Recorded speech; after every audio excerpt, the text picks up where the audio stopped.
नमस्कार, ENILive.com में आपका स्वागत है। मैं मनोज कुमार पेश करता हूं खबरें फटाफट।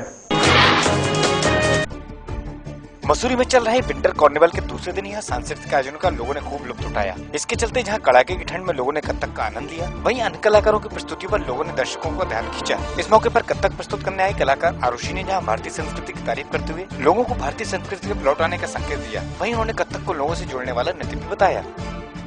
हमारी भारतीय संस्कृति में वो बात है जो कि और किसी भी कल्चर और सोसाइटी में नहीं हो सकती है, और मुझे हमेशा से कथक से बहुत लगाव रहा है क्योंकि ये जिंदगी के पहलुओं को आपसे जोड़ता है। अमृतसर के मोहकमपुर में गुरुपर में गुरुद्वारा साहिब में लगाए गए स्पीकर की आवाज को कम कराने के लिए वर्दी का रौब दिखाते हुए गुरुद्वारे की मर्यादा को भंग करते हुए पुलिस कर्मियों के कुत्तों सहित गुरुद्वारे में दाखिल होने का मामला सामने आया है। इसी के चलते श्रद्धालुओं ने इन पुलिस कर्मियों का विरोध कर हंगामा काटा है, जिसको बाद में पुलिस कर्मियों की दखल के बाद ही शांत कराया जा सका।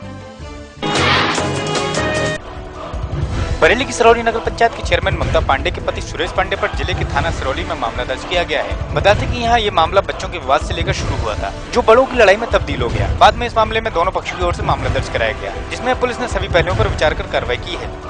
दोनों तरफ से थाने पर तहरीर दी गई थी। तहरीर के आधार पर अभियोग पंजीकृत कर लिया गया है और जो सही तथ्य निकल करके विवेचना से आएंगे उसके आधार पर अग्रिम कार्रवाई की जाएगी। पतंजलि योग पीठ की तरफ से जेल में कैदियों को योग की शिक्षा दी जाएगी, जिसके चलते बलिया जेल के अंदर प्रशिक्षण केंद्र को स्थापित किया गया है। इस केंद्र में कैदियों को निरोग काया प्रदान करने के उद्देश्य से इनको योगा कराया जाएगा, और जिसके चलते ये कैदी प्रतिदिन योगा करेंगे और अपनी सेहत का ध्यान रख सकेंगे। इस योग केंद्र के अवसर पर यहाँ वृक्षारोपण भी किया गया।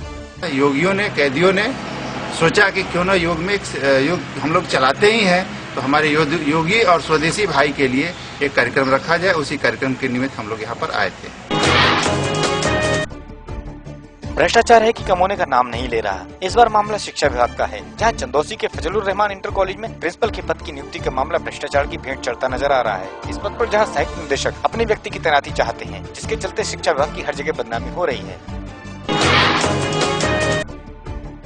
बरेली के आलमपुर जाफराबाद ब्लॉक के दिलीपपुर प्राथमिक विद्यालय में शिक्षा ग्रहण करने वाले छात्र खुद ही अपने घर से पट्टी लाने को मजबूर हैं। इतना ही नहीं, विद्यालय में बच्चों को समय से मिड डे मील भी नहीं दिया जाता है, और दिया भी जाता है तो उसकी गुणवत्ता सही नहीं होती है, जिसके चलते बच्चे इसको नहीं खाते हैं। अब ऐसे में ये बच्चे क्या पढ़ेंगे और क्या बढ़ेंगे, इसका अंदाजा आप खुद ही लगा सकते हैं।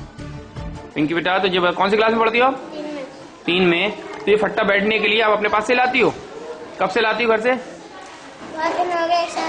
1 साल से हो, मतलब आप फट्टे पे अपने घर से ही लाके बैठे। बच्चे यहाँ पे जो खुद कह रहे थे यहाँ पे कि हम लोग अपनी फट्टी लेके आते हैं, इस विषय में आप क्या कहें? ये ऐसा है, यहाँ फट्टी नहीं है। आप देखिए मैं कुर्सी पे अकेला बैठा हूँ, तो यहाँ कुर्सी की व्यवस्था नहीं है। अब ये पता नहीं चोरी हो गई या मैडम नहीं लेके आई, इसमें मुझे पता नहीं।